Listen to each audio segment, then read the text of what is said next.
Another thing that has been a little bit inconsistent is Moffat's reputation. He's the one who writes the scary episodes, and Jamie, the empty child, is terrifying.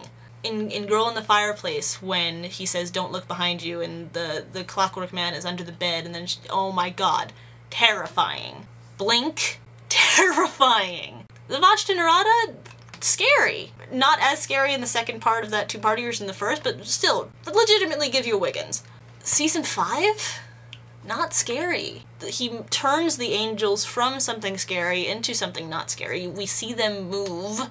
I'm not scared of the Smilers. I'm not scared of the Silurians. I'm not scared of anything in Season 5. He made the Daleks rainbow-colored. The scariest thing about Season 5 is the Dream Lord, which wasn't an episode written by Stephen Moffat and actually covers a lot of things from Russell's era. Stuff like, oh, there's no one who hates me more than you do. I don't find 11 to be as self-loathing as our previous Doctors, and it's perfectly fine with me to make a departure from that, but that was what scared me. And the cracks themselves are scary, but mostly because we don't understand them and they don't... How come 11 can stick his hand in a crack, but Rory can't touch one, or else he...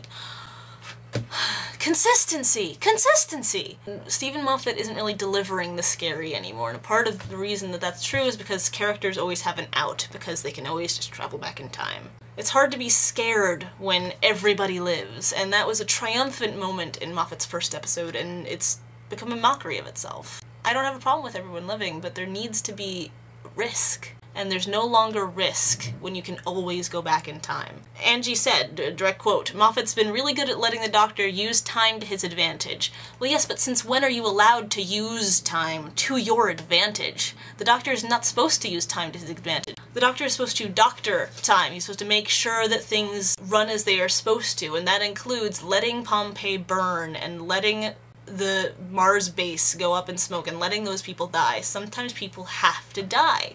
In Russell's Doctor Who. And maybe that's not true of Stevens, and maybe that's not true of the world, but that's what I've been given. I cannot erase that thought from my head. And there's a difference between using time travel to your advantage and using the same time travel technique over and over and over again. The closed time loop, I am so sick of it. We've seen it everywhere. The entirety of Series 5 is a closed time loop. Blink is a closed time loop. Girl in the Fireplace is a closed time loop. His entire relationship with River Song is a closed time loop. People are not people unless they are aberrations of time. Amy had her parents taken from her. Rory's got plastic Centurion memories. Renette had an imaginary friend that wasn't an imaginary friend. Sally Sparrow's whole life depends on the whole a closed time loop. Everyone. I have a problem with the idea that you can go back and fix things. Which means that what happens in the Christmas special, the most recent one, shouldn't be allowed. The whole thing with Time Lord Victorious is that the Doctor shouldn't be allowed to fix people. The Doctor's supposed to make people better because sometimes people are broken, and just by loving them in the here and now, you can make them better. But instead, the Doctor literally changed his childhood. He does the same thing to Amy, but that's not his fault, that's the Crack's fault. She was always supposed to have her parents, and they were taken from her, and he simply restores them to her. But with this, he was literally doing psychology through rewriting someone's life, and that is a very uncomfortable idea for me, and it's not something that I want the Doctor to do. He's so desperate to help that he'll fix you, but you didn't ask for that, and Azran actually encounters a lot of heartache because the Doctor does that. And you know, Moffat's been telling us since the beginning of Series 5 that time can be rewritten. Since when? Maybe I should just say Moffat's Doctor Who and Russell's Doctor Who are different shows with different mechanics, and you cannot combine them, and I should just make a clean break. Maybe I should, but I can't. I can't. And, you know, if he could go back to Kazran's childhood, why couldn't he zero in on the ship that Amy and Rory were trapped on and, you know, save everyone from a crashing ship when his magnificent time machine is bigger on the inside and could have saved all of them? That's the thing about there are no unimportant people, which is something that I love about the 11th Doctor, but he would rather focus on the life of one man. He would rather make this adventure into A Christmas Carol than save everyone a more direct route. It doesn't occur to him to do that. And, you know, as such, with the cracks, which still haven't been explained, and if they have, feel free to tell me in the comments, because I still don't get it. The Series 5 finale does not make sense. It's a closed time loop in which the Doctor saves the world. at the expense of himself. He sacrifices himself, and not only does he die, he makes it so that he never existed. What we learned in Turn Left is that the Doctor can't make it that he never existed. If the Doctor is absent for one thing, the whole world goes to hell and England is a nuclear wasteland. But then again, Turn Left was in Rusty's era, and maybe it doesn't count anymore. We don't know what does and doesn't count anymore. We haven't been told. And if time is always in flux and time can always be rewritten, then what's the point of telling a show about time travel except, well, gee, that's nifty. I want a little more in my Doctor Who than, well, gee, that's nifty. I care about people. People learning and growing, and you do that through pain just as much as you do through happiness. Angie said, and I quote, "I hope that he doesn't kill Rory off because that would be falling too much into Rusty's footsteps and pulling your heartstrings just for effect." Well, maybe it's just because I'm a Joss fan, but I don't mind. That's what I look for. In fact, I want you to pull my heartstrings. That doesn't mean that I will only like it if it has an unhappy ending and that I don't get this whole crazy happy ending thing, but there's so much story in loss that you don't get anywhere else, and that's something that has not been as present of late in Doctor Who. Am I angry at some of the things that Russell T Davies did? Yes, I will probably never forgive him for stealing Donna's memories. That still makes me angry. There was no reason to write it like that. I can't think about it too hard because I'll, become a monster of rage. And I miss Donna terribly, and my missing Donna affected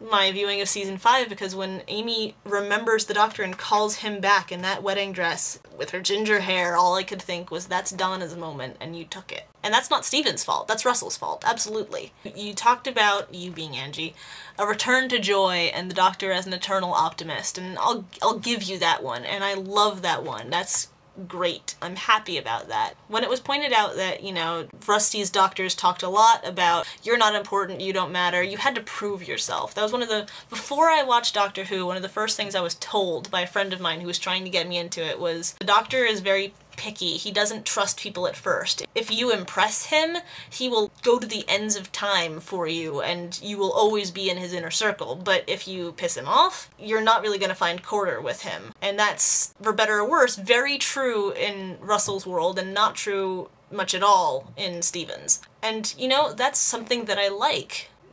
For you, Stephen Moffat, you go, Stephen Moffat. But I don't want it to come at the cost of emotional growth. I don't want it to come at the cost of things coming at a cost. Like I said, Russell's doctors were Rose's doctors, and Eleven's a doctor for everyone.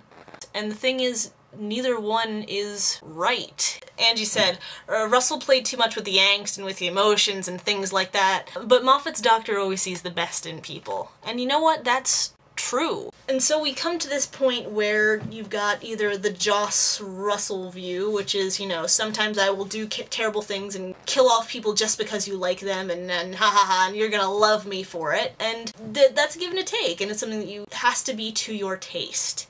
And Moffat's tastes are different. His view of Doctor Who is, look at all this neat stuff I can do. And you can go anywhere and you can do anything, and it's a world of wonder. And that's good too. I can't say that like it's a bad thing. I don't believe that that's a bad thing.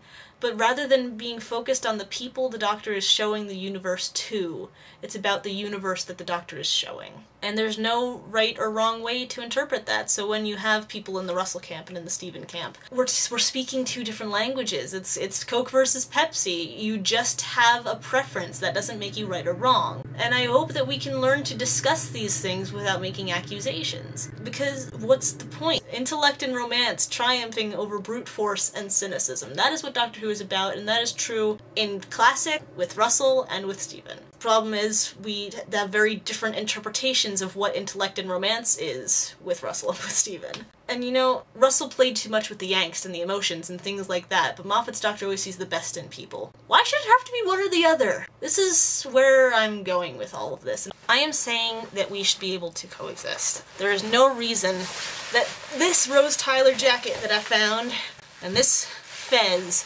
cannot exist on the same body. Will I love this jacket more than I love this fez? Probably. I look better in the jacket than I do in the fez. The fez is kind of silly and kind of goofy and kind of fun, and the jacket's kind of like, I'm very serious and you're gonna respect me. And to a certain extent, that's what their Doctor Who's are like as well. I love both pieces of clothing equally, but I'm going to wear the jacket a lot more often. So I hope that this has been enlightening. I hope that I haven't accidentally offended anyone. I hope that I have been as positive as I wanted to be. So now I want to know what you think. What do you think of... Angie and I agree on 90% of things and we disagree on a very crucial 10%. Where do you stand? If you want to make a video response to this talking about your views of Doctor Who, if you want to leave a comment, that's great. I'm going to leave links to my live journal and to Angie's live journal in case you're curious. That's where you can find me. I hope I will make more videos in the future. So, I'll see you soon.